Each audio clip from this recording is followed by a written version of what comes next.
या व्हिडिओच्या माध्यमातून आपण 9 नंबरचं सेशन कसं सॉल्व्ह करायचं ते समजून घेतो. सर्वात प्रथम विराचं लॉग इन केलेलं असेल आणि आपण सेशन 9 नंबरवरती आलोय. या ठिकाणी आपण क्लिक करतोय सेशन 9 वरती.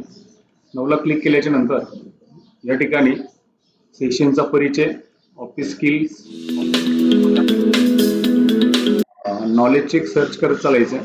ज्या आज ठिकाणी आपण काहीतरी नवीन शिकूया. असतील या जे ब्ल्यू ऍक्टिव्हिटी मध्ये त्या आज तुम्ही काय शिकणार तर हे ब्रीदिंग खूप छान होतं. नॉलेज चेक आपल्याला पाहायला मिळते. त्या टॅबवरती आपण क्लिक करतोय. स्टार्ट बटनावरती क्लिक करतोय. पहिला प्रश्न आहे, नेहमीच्या डॉक्युमेंटमध्ये प्रिंटिंगसाठी सर्वसाधारण कोणता पेज साईज वापरला जातो? A4 साईज वापरला जातो. अशी एका डॉक्युमेंटवर काम करतोय तर या ज्या प्रश्नाचं उत्तर आहे तर ते आपल्याला 4 नंबरचं द्यायचं आहे. दाखवलेली इमेज पाहिजे. ही जी इमेज आपल्याला दिसते तर लेफ्ट इंडेक्स वगैरे हे कशासाठी वापरलं जातं? याला मी क्लोज करतो. तर पॅरेग्राफ इंडिकेशन ऍडजस्ट करण्यासाठी याचा वापर केला जातो. 4 नंबरचा पर्याय तुम्हाला निवडायचा आहे. तुम्ही मायक्रोसॉफ्ट वर्डमध्ये कॉलेजच्या असाइनमेंटसाठी 10 डॉक्युमेंट्स तयार करत आहात तर तुम्हाला या ठिकाणी या स्क्रीनवरती क्लिक करणं आहे. म्हणजे इथं डॉक्युमेंट्स आणि स्पेस वगैरे कमी करता येईल. म्हणजे आपल्याला 1 नंबरचा पर्याय या ठिकाणी वापरायचा आहे. सेव्ह अँड नेक्स्ट करायचं आहे. तुम्ही एका डॉक्युमेंटमध्ये इमेज ऍड केली आणि तुम्हाला असं वाटतं की आजूबाजूची टेक्स्ट इमेज केवळ खाली दिसण्याऐवजी तिच्या भोवती व्यवस्थित गुंडाळा जावा, या प्रश्नाचं उत्तर द्यायचंय तुम्हाला रॅप टेक्स्ट. नेक्स्ट कुपनच्या टॅबवरती आपण जातोय. यामध्ये जर कुठं नॉलेज चेक असेल तर आपण तेही करू. परत दुसरा टॅब आहे बिल्डिंग कंटेंटचा, त्यावरती क्लिक करायचं. हे 2 नंबरचं नॉलेज चेक आहे. स्टार्ट बटनावरती आपण क्लिक करूया.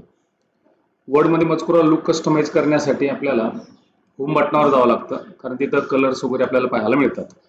मी एमएस वर्ड ऑनलाईन मध्ये एक रिपोर्ट तयार करत आहे. तिने काही वाक्य एडिट केलेली आहे. ब्राउझर टॅब बंद करण्यासाठी आपल्याला बदल आपोआप सेव्ह होतील. एमएस वर्ड मध्ये रिपोर्ट फायनल करताना हा जो प्रश्न आहे यामध्ये पिक्चर दिस डिव्हाइस वरती आपल्याला टॅप करायचं आहे.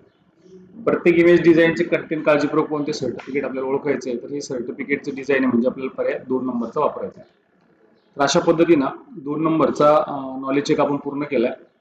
आता पिक्सल AI पॉवर्स हा जो व्हिडिओ आहे 2 मिनिटाचा, तो व्यवस्थित आपण लर्न करून घेऊ आणि त्याच्यानंतर नॉलेज चेक्स वरती आपण जाऊ. कुठल्याही तोपर्यंत मी जाहिरातीत माझा व्हिडिओ आपण स्टॉप करून ठेवतोय.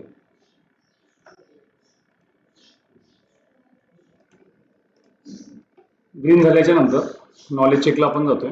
नॉलेज चेकला आपण क्लिक केले. स्टार्ट एक्झाम बटनावरती क्लिक करायचंय.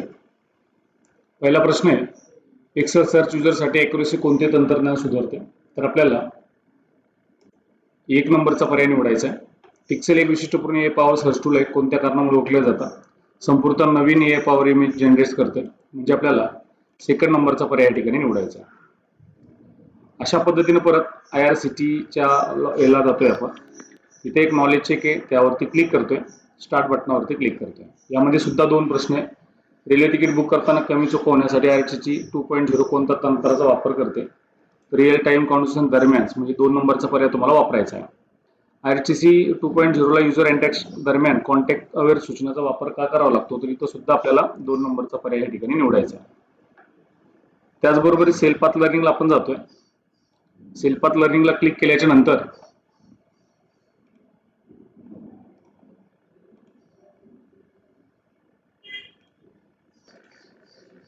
स्टार्ट बटनावरती क्लिक करायचं. पहिला प्रश्न, MS वर्ड मधील परिच्छेदाचे अंतर कसे सेट करू शकता? तर तुम्हाला इथं पॅराग्राफ स्पेसिंगला जायचे. मायक्रोसॉफ्ट वर्ड मध्ये 2 पेजचे ओरिएंटेशन असतात. अगदी बरोबर उत्तरेचं द्यायचे, पोर्ट्रेट आणि लँडस्केप. मायक्रोसॉफ्ट वर्ड मध्ये मुद्रणासाठी सामान्यतः कोणत्या आकाराचा कागद वापरला जातो? A4 साईजचा कागद वापरला जातो. पेज ओरिएंटेशन पर्याय MS वर्ड मध्ये रिकामी जागा टॅबच्या अंतर्गत येतात. तर ते ज्या टॅब्स आहे तर त्या लेआउट्स मध्ये येतात. नेक्स्ट सिम्युलेशनच्या प्रश्नाकडे आपण जातोय. स्टार्ट बटनावरती क्लिक करतोय.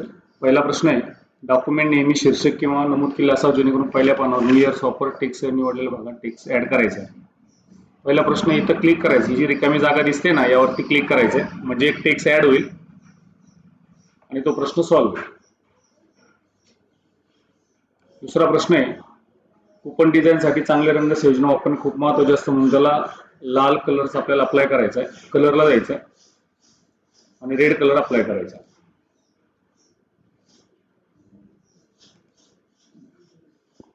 यामध्ये 1 नंबर ही जी लाईन दिसते त्यातला 1 नंबरचा कलर त्या ठिकाणी आपल्याला अप्लाय करायचा.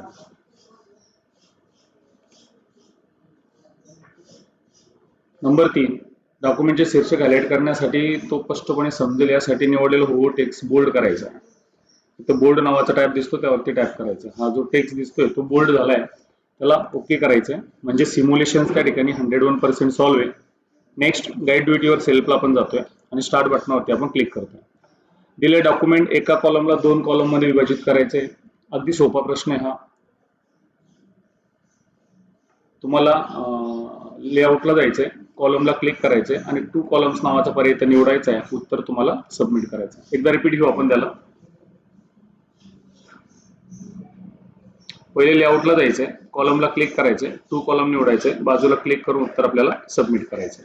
नंबर 2, दिलेल्या डॉक्युमेंटमध्ये पेजचं सेटिंग सेट करण्यासाठी लेआउट टॅबवर जायचंय, साईज ऑप्शनवर क्लिक करायचं आणि पेज लिगल म्हणून सेट करायचं. आता या ठिकाणी परत लेआउटला जायचंय, साईजला यायचंय. यामध्ये लिगल साईजचं पेज तुम्हाला वरती टॉपला पाहायला मिळेल. याला स्क्रोल करायचंय. हळूहळू कुठेतरी तुम्हाला लिगल नावाचं पेजची साईज त्या ठिकाणी पाहायला मिळेल. इथं लिगल नावाची साईज दिलेली आहे. त्या लिगल साईज वरती तुम्हाला क्लिक करायचंय, बाजूला क्लिक करून उत्तर तुम्हाला सबमिट करायचं. कधी कधी प्रश्न सोडवल्याच्या नंतर काही गोष्टी म्हणजे तो क्वेश्चन ग्रीन वगैरे होत नाही. परत एकदा रिपिटेशन त्याला आपल्याला द्यावं लागतं. लेआउटला जायचंय, साईजला यायचंय आणि इथं तुम्हाला लिगल नावाची साईज निवडायची, बाजूला क्लिक करून उत्तर सबमिट करायचं. थर्ड नंबर, दिलेल्या डॉक्युमेंट्समध्ये लेआउट मार्जिन कस्टम मार्जिन वापरून टॉप मार्जिन 1 वर सेट करायची. म्हणजे आपल्याला लेआउट टॅबला जायचंय, मार्जिनला क्लिक करायचंय, कस्टम मार्जिनला क्लिक करायचंय. टॉप मार्जिन मध्ये 1 टाईप करायचंय. तुम्हाला 1 टाईप केला, ओके बटनावर क्लिक केलं, मार्जिन सेट होईल, उत्तर सबमिट करायचं. नंबर 4, दिलेल्या डॉक्युमेंटमध्ये पहिल्या पॅराग्राफ सिलेक्ट करायचा आहे. लेआउट टॅब वापरून 10 पॉईंट स्पेस सेट करायचा आहे. स्पेसिंग बिफोर एडिट बॉक्सवर क्लिक करा. पहिला पॅराग्राफ आपल्याला सिलेक्ट करायचा. हा पहिला पॅराग्राफ सिलेक्ट केला. लेआउट टॅबवर जायचं आपल्याला. लेआउट टॅबवर गेल्याच्या नंतर आपल्याला बिफोर मध्ये यायचं. इथं बिफोर आहे, 10 पॉईंट इथं आपल्याला सेट करायचे. 10 पॉईंट डायरेक्टली एरोना होणार नाही, त्याच्यामुळे 10 आपल्याला डायरेक्टली टाईप करायचे, बाजूला क्लिक करायचं, उत्तर सबमिट करायचं. परत एकदा रिपीट प्रश्न हा सॉल्व्ह करू.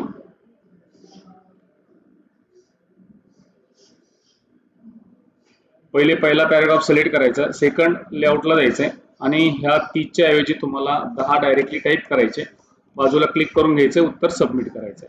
शेवटचा आणि 5व्या नंबरचा प्रश्न आहे. दिलेले डॉक्युमेंट्स लेआउट टॅब मधील पेज सेटअप ग्रुप वापरून लँडस्केप ओरिएंटेशन त्याला सेट करायचं. पहिले तुम्हाला लेआउटला जायचंय, ओरिएंटेशनला क्लिक करायचंय, लँडस्केपला टॅप करायचंय, सबमिट बटनावर क्लिक केलं की प्रश्न हा सॉल्व्ह होईल. एंड एक्झाम बटनावरती आपण क्लिक करतोय. शेवट सेशन कम्प्लिशनला आपण जातोय, स्टार्ट बटनावर क्लिक करतोय. पहिला प्रश्न आहे आणि त्या पहिल्या प्रश्नाचं उत्तर आहे बी. दुसऱ्या प्रश्नाचं उत्तर सुद्धा आहे बी. तिसऱ्या प्रश्नाचं उत्तर सी आपल्याला द्यायचंय. चौथ्या नंबरच्या प्रश्नाचं उत्तर बी द्यायचंय. 5व्या नंबरच्या प्रश्नाचं सी द्यायचंय उत्तर. 6व्या नंबरच्या प्रश्नाचं उत्तर बी आपल्याला द्यायचंय. 7व्या नंबरच्या प्रश्नाचं उत्तर सी आपल्याला द्यायचंय. 8व्या नंबरच्या प्रश्नाचं उत्तर बी द्यायचंय. 9व्या नंबरच्या प्रश्नाचं उत्तर आपल्याला ए द्यायचंय आणि 10 नंबरच्या प्रश्नाचं उत्तर आपल्याला बी द्यायचंय. तर अशा पद्धतीनं 9 नंबरचं सेशन्स आपण कंप्लीट केलंय. परत पुन्हा भेटू आपण 10 नंबरच्या सेशनमध्ये. Okay, thank you.